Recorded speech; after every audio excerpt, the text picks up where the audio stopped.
Zdravím vás, som tu po týždni. Toto je to včelstvo, ktoré sa mi pred 2 týždňami vyrojilo. A ako som vám v minulom videu ukazoval matečníky, tak sa pozrieme, či teda je už matka narodená, nebo dať, či už kladie, ale myslím, že po týždni ešte nebude. Vidíme, že tu je veľa včiel, ako som aj medník dával dole, tak je strašne ťažký, takže si myslím, že aj to, čo sa vyrojilo, sa trošku vrátilo späť, lebo je tu strašne veľa včiel. A to sa nestáva, keď sa včelstvo vyrojí, že tu v tom múli ostane toľko včiel, či už v medníku, alebo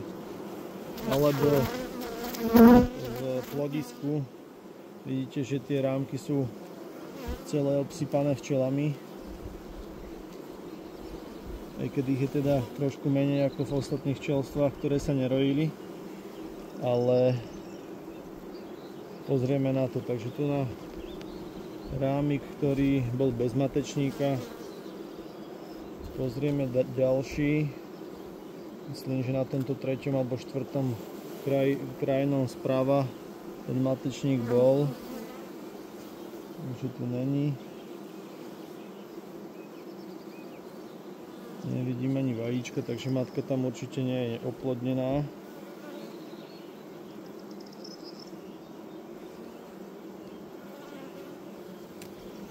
Takže ani na 3. nebol matečník.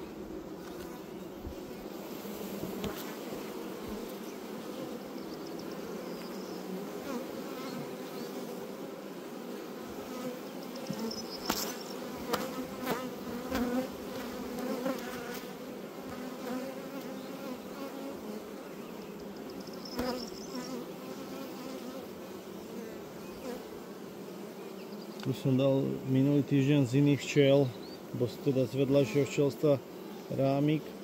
A vidíme, že na tom plode neurobili matečník, alebo teda nevychovávajú matku, takže je dobré znamenie, že tam určite niekde je, aj keď neoplodnená, ale to hneď zistíme. Aj tie včely vzúčia tak, ako už keby mali matku, ale po týždni určite oplodnená ešte nebude, ale pozrieme na to ďalej. Takže rok sa nám prehúpol do druhej polovice takmer. Predvčerom bol letný slnovrat, takže už máme leto a cítia to aj včely. Takže tu nám bol ten matečník a vidíme, že už je otvorený a včela sa nám vyliahla, matka. Alebo ten letný slnovrat, takže teraz už sa nám pomaly zase budú predĺžovať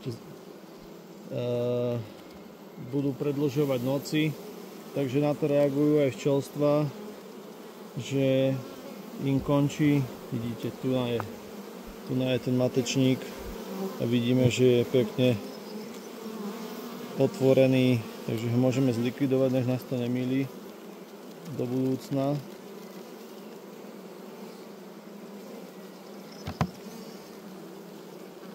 Takže ten slnovrat teda ovplyvňuje včely, ktoré budú matky menej klásť vajíčok a teda nebudú už v takej rojivej nálade.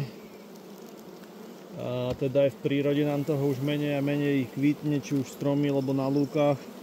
Takže včely sa tomu prispôsobujú a budú teda všetko vkladať do zásob medových. Ešte nám začína kvitnúť tá lípa, čo ešte je teda riziko trošku rojenia, ale inak teda z prehliadky už nemusíme chodiť pravidelne každých 7 alebo 5 dní, ale môžeme to predĺžiť až na 9 dní, tak ako to bolo zo začiatku na jar.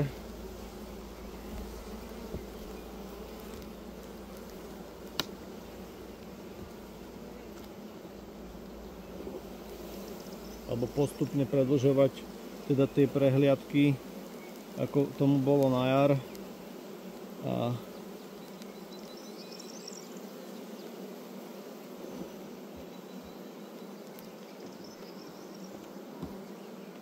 teda to riziko rojenia sa zmenšuje. Dobre, takže matečník je vykúsaný, otvorený, matka je v úli, takže počkáme, až ju trúbci oplodnia a bude znovu nová matka, bude klásť vajíčka. Že to nám, ako je po vyliahnutí vykusnutý, vlastne ona to obhrízie dokola, vyjde z toho matka. Takže takto to vyzerá. Tak to vyzeralo aj teda na tom rámiku s plodom. A ja to ešte robím tak, že vlastne do včiel bez matky, ktoré sú, tak vkladám rámik zo susedných včiel s vajíčkami, aby teda, alebo s plodom, aby to včelstvo malo stále tendenciu sa starať o plod a tým zabránim aj to, že keby náhodou matka zomrie pri oplodňovacom lete, tak včely nestratia tendenciu sa starať o plod a vychovajú ďalšiu matku, respektíve nevznikne trúbcokladná matka, ktorá by teda začala klásť trúbčinu. To sa mi tiež stalo pred pár rokami.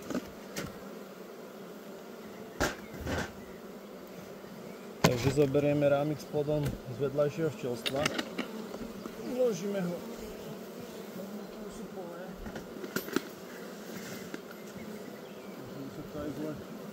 Zle dvíha, manipuluje s tým. Plná medu.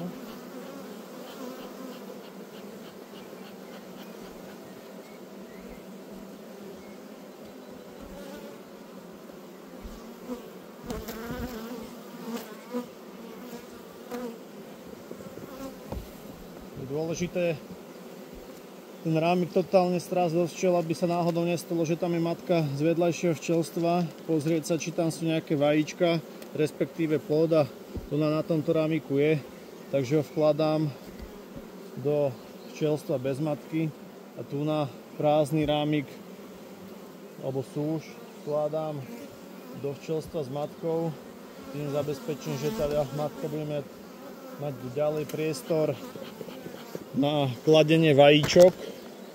A dnes sa v tomto včelstve stane, že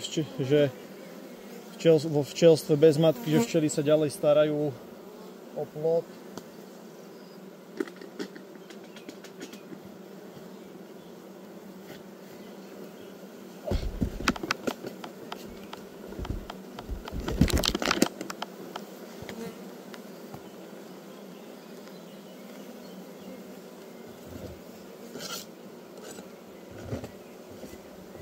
Takže ako hovorím, lipa začína kvitnúť a medníky sú znovu ťažšie a ťažšie, čo je dobré znamenie.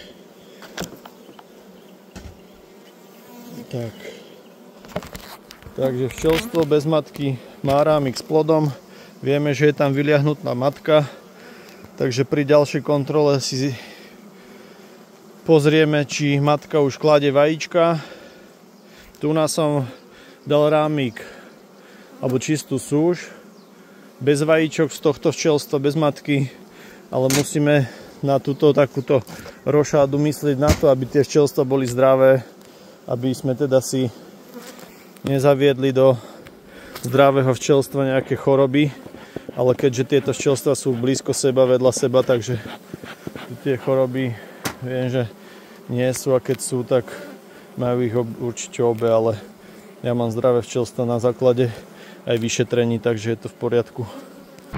Takže tomuto sa povie zdravé silné včelstvo. Vidíte plný rámik obložený zaviečkovaným plodom a včely sa pomaly budú rodiť, takže vyzerá to veľmi dobre.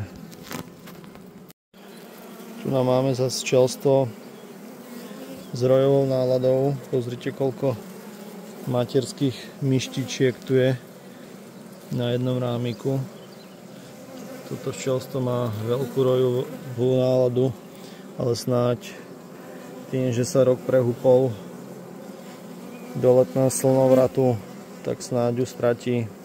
Každú túto materskú misku musím teraz vyrezať a vlastne dať im podnet, aby sa nerojili. Takže všetky tieto materské misky, čo tu boli, som zničil. Tak to nejak to vyzerá. Treba to vyrezať alebo zničiť tak, aby vlastne tá miska